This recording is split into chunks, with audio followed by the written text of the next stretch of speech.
Olá, sejam muito bem-vindos. Nós vamos iniciar agora a correção de mais 5 questões aqui no curso preparatório para a certificação CPA 20. O objetivo é nós entendermos as questões, verificar quais são os conceitos solicitados, deixar isso bem claro e responder cada uma das questões para te preparar para quando você for fazer a prova. Eu sou o professor Rodrigo Vogliotti, da Elite Bancária, e estou com você em mais essa correção. Vamos iniciar? Vamos seguir com a questão número 1 dessa sequência. Questão 1.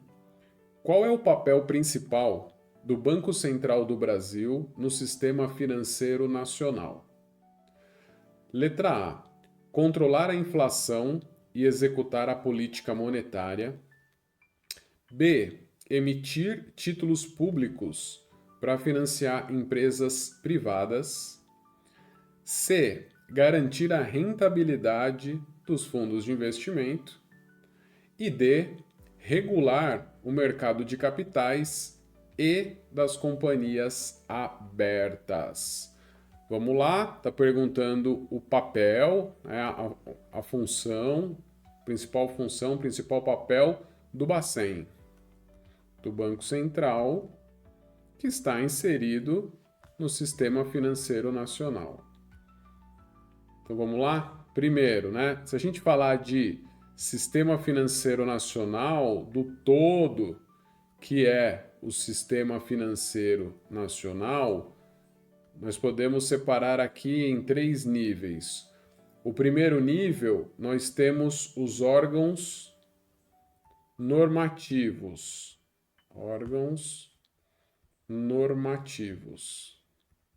E o principal é Conselho Monetário Nacional.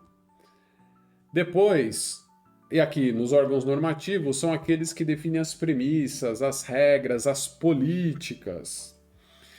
O segundo nível são os órgãos supervisores.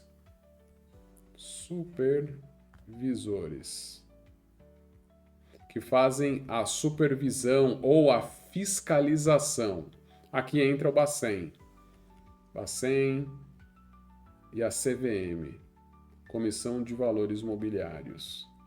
E o terceiro nível, nós temos os intermediários ou os operadores, quem opera o mercado.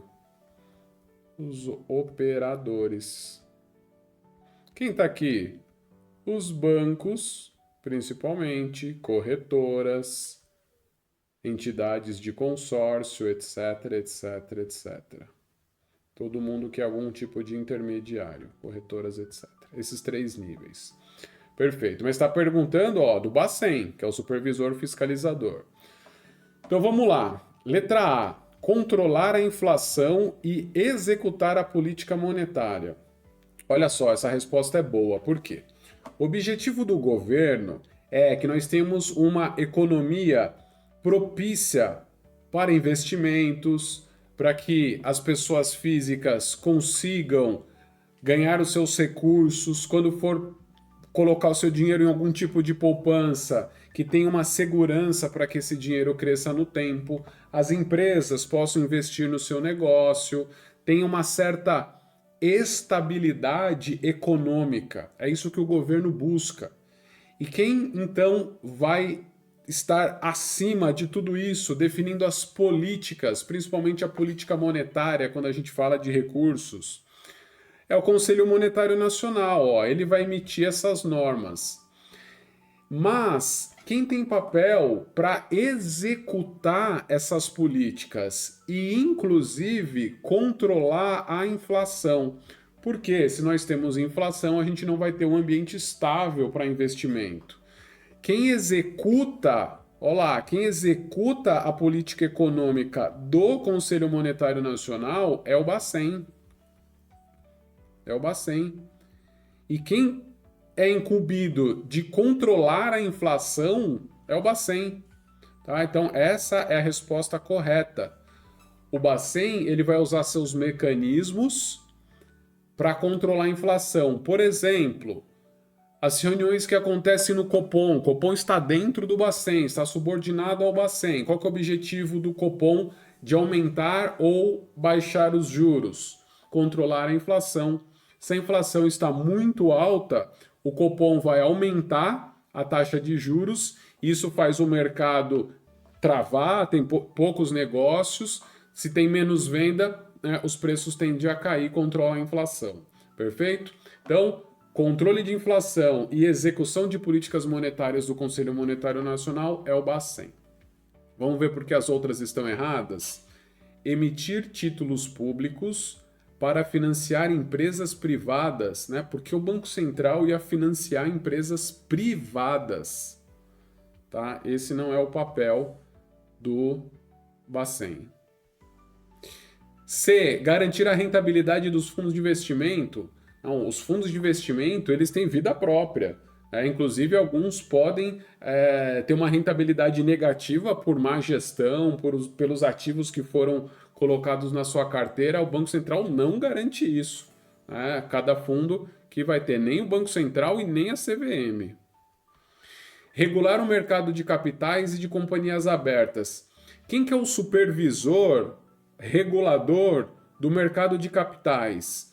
Quando as empresas entram na Bolsa de Valores como capital aberto ou emite uma debêntures para obter recurso. É a CVM. Tá? Então aqui não é o Bacen, é a CVM. Então, resposta incorreta também. Por isso que a gente fica com a alternativa A. O Banco Central é responsável por manter a estabilidade do poder de compra da nossa moeda, né, do real. Ó, estabilidade. Que ele faz como isso? Controlando a inflação. Se ele controla a inflação, nós vamos ter a estabilidade. E aí ele executa as políticas diversas, principalmente a política monetária, como eu falei, lá do Conselho Monetário Nacional. Além disso, ele é supervisor, ele supervisiona o sistema financeiro para aquelas entidades que está abaixo dele, por exemplo, os bancos, né? Então, o Bacen, ele é o supervisor, principalmente, né, dos bancos. Então, ele é o supervisor e fiscalizador dos bancos. Perfeito? Então, vamos agora para a questão número 2. Qual das características abaixo está associada a um investidor com perfil moderado? A. Investe exclusivamente em ações com alta volatilidade. B. Busca equilíbrio entre segurança e rentabilidade, aceitando certa oscilação. C. Só aceita produtos com proteção do FGC. E D. Não aceita qualquer tipo de perda no capital investido. Quais as características associadas a um investidor com perfil moderado? Vamos lá? Relembrando os perfis dos investidores. Primeiro, perfil conservador. Perfil conservador. Depois, perfil moderado, que é o que está pedindo. E depois, o perfil arrojado. Arrojado. O perfil conservador, ele não quer correr risco, ele corre um risco muito baixo. Vamos lá, baixo risco nos seus investimentos. O moderado, médio risco, um pouco de risco ele aceita. Por quê? Porque ele quer um pouco mais de rentabilidade. E o arrojado, alto risco. Alto risco. Aqui, então, se a gente pensar na relação entre risco e retorno, o trade-off entre risco e retorno, ele quer dizer o quê? Quanto mais risco eu assumo, eu tendo a ter mais retorno, maior retorno. Se eu assumir menos risco, eu vou ter menos retorno. Por isso que o investidor com perfil arrojado, como ele quer mais retorno, ele é arrojado, ele assume mais risco também. Então, com isso, a gente consegue responder. Vamos lá. Aqui está falando do perfil moderado, que é esse daqui.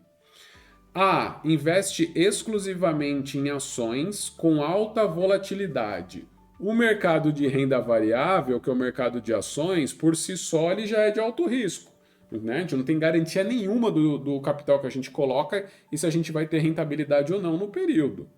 E ainda está falando que são ações de alta volatilidade. Quanto maior a volatilidade, maior o risco. Maior o risco. Então, com certeza aqui o perfil é arrojado. Tá? Então, se aqui é o perfil arrojado, não é o que a gente quer. B. Busca equilíbrio entre segurança e rentabilidade. O que é o equilíbrio? Ele quer ter um pouco de segurança e um pouco de rentabilidade. Ele não é totalmente seguro para baixa rentabilidade. Por quê? Ele aceita certa oscilação nos preços, ele acompanha, ele sabe que vai oscilar um pouco, porque ele sabe que vai rentabilizar um pouco. Tá? Olha lá, perfeito, né? Moderado, ó, médio risco. Ele quer segurança, quer rentabilidade, aceita um pouco de oscilação. Essa é a resposta alternativa B. C. Só aceita produtos com proteção do FGC. Vamos relembrar? O que é o FGC? Fundo Garantidor de Crédito. É aquele fundo que por trás estão os bancos que garantem certos ativos. E aí ele garante 100% até 250 mil. Para a gente relembrar, então até 250 mil investido, ele garante por CPF, por instituição. Vejam só aceita produtos 100% protegidos. Esse é o perfil conservador. Olha lá, baixo risco, baixíssimo risco. Então não é o que a gente quer. E não aceita qualquer tipo de perda no capital investido. Nenhum tipo de perda. Não aceita qualquer tipo de perda. Também é o perfil conservador, não é moderado. Ok? Então aqui a gente tem que entender cada alternativa, classificar no seu perfil para poder identificar qual que é o perfil que está perguntando. Aqui é a letra B, B de bola. Um investidor moderado, com perfil moderado, ele aceita algum nível de risco. Olha lá, algum nível de risco. Por isso que é um risco médio, quando a gente classificou lá, ó. Risco médio, não é baixo, não é alto. Por quê? Ele quer um pouco mais de retorno do que o conservador. E daí ele vai equilibrar investimentos em renda fixa, em renda variável, diferente do conservador, que vai estar mais alocado em renda fixa, e diferente do arrojado, que vai procurar produtos mais alavancados, muito próximo ali de renda variável. Então vamos lá, vamos fazer um resumo aqui. Se a gente falar do conservador, ele vai estar mais propício à renda fixa. O moderado, que foi o nosso exemplo aqui na questão, ele vai equilibrar uma parcela de renda fixa e renda variável para ele ter um pouco mais de retorno. E o arrojado, ele vai ter mais propensão para estar em renda variável, derivativos também. Perfeito? Então, fica mais uma questão respondida aí para nós. Questão número 3. Ao investir em um CDB com rentabilidade de 110% do CDI, o investidor está sujeito a qual tipo de risco principal? A. Risco de mercado. B. Risco de crédito da instituição emissora. C. Risco cambial. E D. Risco sistêmico. Vamos lá. Qual que é o ativo que a gente está falando aqui do investimento? CDB. O que é CDB? Certificado de Depósito Bancário emitido por um banco. Deu uma rentabilidade de 110% do CDI E o investidor está sujeito a qual tipo de risco? Qual que é o principal tipo de risco? Vamos lá. Alternativa A, risco de mercado. Toda vez que a gente fala de um CDB ou um outro título que ele segue o CDI, o Certificado de Depósito Interbancário, CDI, o que a gente está falando aqui? Ele vai acompanhar a variação, a volatilidade, sobe, desce do CDI e por trás está a própria taxa Selic. Ele vai acompanhar o mercado, né? A Selic, o CDI, ele vai oscilando, né? Dia a dia, oferta e demanda. Então, se a Selic subir, esse CDB vai render mais. Se a Selic e o CDI cair, ele vai render menos. E isso quem que dá? É o mercado. Se ele está seguindo o mercado, ele não tem o risco de mercado, ele segue o mercado. Essa é a lógica que a gente tem que entender. Perfeito? Diferente se fosse um CDB pré-fixado. Se eu cravo ali a taxa e essa taxa de juros sobe, a taxa de juros de mercado sobe e eu travei a minha taxa, aí eu vou perder, eu estou correndo risco de mercado. Não é o que acontece com o CDB atrelado ao CDI. E ele sempre vai seguir o mercado, não tem risco de mercado. Então, se não tem risco de mercado, não está correndo esse risco, alternativa incorreta. B, risco de crédito da instituição emissora, no caso, né, um banco. O que é risco de crédito? É eu colocar dinheiro num ativo e quem me deve, no caso o banco, estou emprestando dinheiro para o banco quando eu faço a minha aplicação, meu investimento. O banco tem que me devolver lá no final, no prazo da operação. Se o banco não me pagar, eu vou receber um calote. Esse é o risco de crédito. O banco não me devolveu o dinheiro. Então, o risco de crédito aqui no CDB existe e é do banco. Eu posso comprar de um grande banco, que tem uma boa classificação de crédito, posso comprar de um banco menor, que não tem uma classificação de crédito muito boa. No primeiro caso, o risco de crédito é baixo, porque é difícil um grande banco quebrar. Mas se eu compro de um banco pequeno, a chance dele quebrar é maior, o risco de crédito é maior. Então, existe o risco de crédito do banco e é um risco relevante. Nesse caso, é o principal risco. Tá? Risco de crédito da instituição. Risco cambial.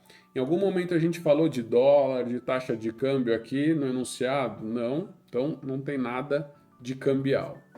E risco sistêmico. O risco sistêmico é o risco do sistema como um todo, do sistema financeiro. É um pouco próximo ali do risco de mercado. Então, se a gente está falando que a gente está seguindo, quando a gente fala das taxas aqui do rendimento, da rentabilidade, está seguindo o risco de mercado, a gente não vai ter risco sistêmico, né? A gente vai ter aqui o risco de crédito, que é o principal, letra B.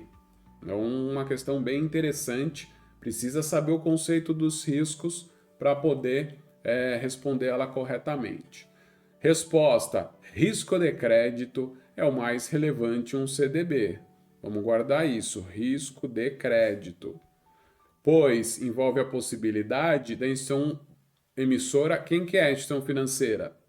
Instituição emissora. Tem uma instituição financeira também. O banco. O banco não honrar o pagamento. Olá, vou colocar de novo. Investi 10 mil reais. Daqui um ano o banco me devolve. Se o banco quebrar, materializa o risco de crédito, eu fico sem receber. CDBs contam com garantia do FGC, que a gente viu, até o limite de 250 mil por CPF. Perfeito. Então, mitiga esse risco de crédito? Mitiga. Mas se eu investir 1 milhão, eu tenho risco de crédito. Tá? Tenho risco de crédito aqui do banco. Então, o risco de crédito ele existe. É que se tiver o FGC protegendo até um valor, ele mitiga esse risco. Perfeito? Então, vamos seguir. Antes de iniciar aqui a questão 4, queria convidar vocês a conhecerem a mentoria de carreira da Elite Bancária. Entrando em elitebancária.com.br, você vai verificar que a mentoria de carreira é uma ótima opção para quem já trabalha e quer se desenvolver, quer buscar uma promoção dentro do seu trabalho, quer orientações para efetivamente alavancar a sua carreira com dicas preciosas que vale muito para o seu desenvolvimento futuro. Convido vocês para conhecer a nossa mentoria. Vamos voltar para a questão 4, que é a seguinte: um cliente deseja investir 100 mil em um fundo com taxa de administração de 2% ao ano e a rentabilidade bruta de 12% ao ano. Qual será a rentabilidade líquida aproximada antes dos impostos? Letra A, 12, B, 11, C, 10 e D, 8%. Vamos entender? O cliente deseja investir 100 mil num fundo que cobra uma taxa de administração. Isso daqui é característica dos fundos de investimento, cobrar uma taxa de administração. Taxa de administração visa cobrir as despesas e os custos que o fundo tem. Então, a taxa de administração é de 2% ao ano. E a rentabilidade bruta, olha lá, a rentabilidade bruta é de 12% ao ano. Qual será a rentabilidade líquida aproximada antes dos impostos? Porque dependendo do quanto render, incide também os impostos e também depende do tipo do fundo. Se é um fundo de renda fixa, se é um fundo de ações, as alíquotas são diferentes. Tá? Aqui, qual que é a única coisa que a gente precisa pensar? Ele está dando a rentabilidade bruta. E a rentabilidade líquida vai ser justamente a rentabilidade bruta menos a taxa de administração. Por quê? Porque a taxa de administração ela é descontada da rentabilidade bruta. Quando a cota, o valor da cota que o investidor tem, esse valor é descontado da taxa de administração. Então, no cálculo simples, se nós fizermos aqui, se a rentabilidade é de 12%, menos, se ela é bruta, menos 2% da taxa de administração, a gente vai ter quando? Vai ter 10% ao ano de rentabilidade líquida. Depois tem os impostos. Então, a alternativa, letra C. Tá? Por que não é 12? Se você tivesse perguntado a rentabilidade bruta, tá? Então, fazendo a conta, a gente chega aqui em 10%, é uma questão simples, só precisa ter esse conceito para não chutar na hora da prova e certeiro na alternativa correta.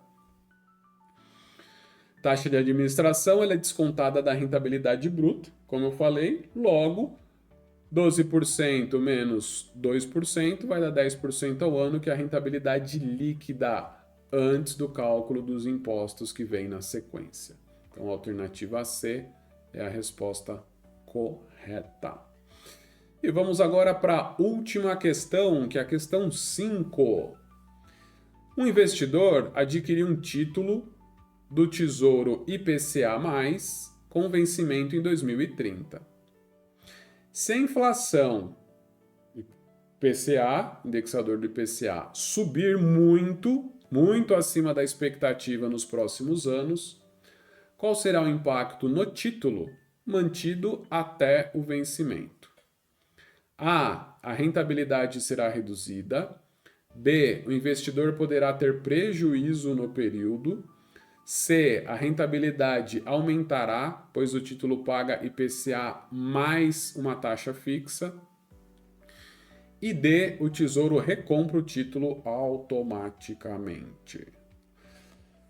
Será que está difícil essa questão? Depende do conhecimento de cada um, né? Ou quando se preparou.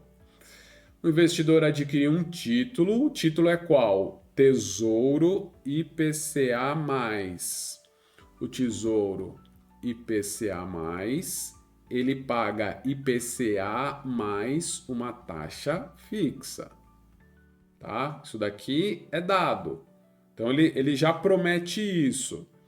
Ele já promete que ele vai pagar a variação do IPCA mais uma taxa fixa que é dada quando você adquire o título.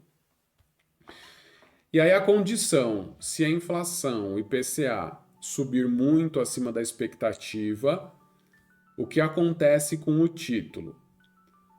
Vamos lá, vamos pegar um exemplo. Imagina que quando ele comprou, ó, no momento 1, o IPCA estava 6,5%, mais uma taxa fixa de 6%. E daí, o que aconteceu no momento 2? A inflação subiu muito, imagina que foi para 10%. Olha lá, continua pagando a taxa fixa, os juros fictos de 6, mas a inflação subiu, ó. Quando ele comprou estava 6,5, o IPCA agora está 10. O que isso faz com o título? A rentabilidade será reduzida. Pelo contrário, ó, ele vai render mais, ele vai render 10 mais 6. Antes rendia 6,5 mais 6. B, o investidor poderá ter prejuízo no período? Não vai ter prejuízo, vai ter uma rentabilidade maior. C, a rentabilidade aumentará, pois o título paga IPCA mais taxa fixa. Está aqui, ó. A rentabilidade vai aumentar. É excelente isso para quem adquiriu esse título. O Tesouro recompra o título automaticamente? Não, não tem essa regra, não tem essa condição. Alternativa C, de casa. Ok? Então essa daqui, entendendo, lembrando que o IPCA está atrelado, o Tesouro, IPCA+, está atrelado ao IPCA, né, já seria possível para responder. Tesouro IPCA+, oferece proteção contra a inflação. Essa é a principal qualidade dele. Ele protege contra a inflação. Se a inflação subir, perfeito, vai ganhar mais. Pois a sua rentabilidade é composta por uma taxa fixa mais a variação do IPCA. Vamos lembrar disso, ó. Ele é o IPCA mais... O que é IPCA mais? IPCA mais a taxa fixa. A taxa fixa é fixa, ela não muda, mas o IPCA muda. Quanto maior a inflação, maior o rendimento total. Claro, se ele mantiver até o vencimento. Se ele vender antes, vai depender ali do preço de mercado que estão pagando. Ok? Então, com isso a gente finaliza esses 5 exercícios, as 5 questões do curso preparatório CPA 20. Desejo muito sucesso para todos vocês.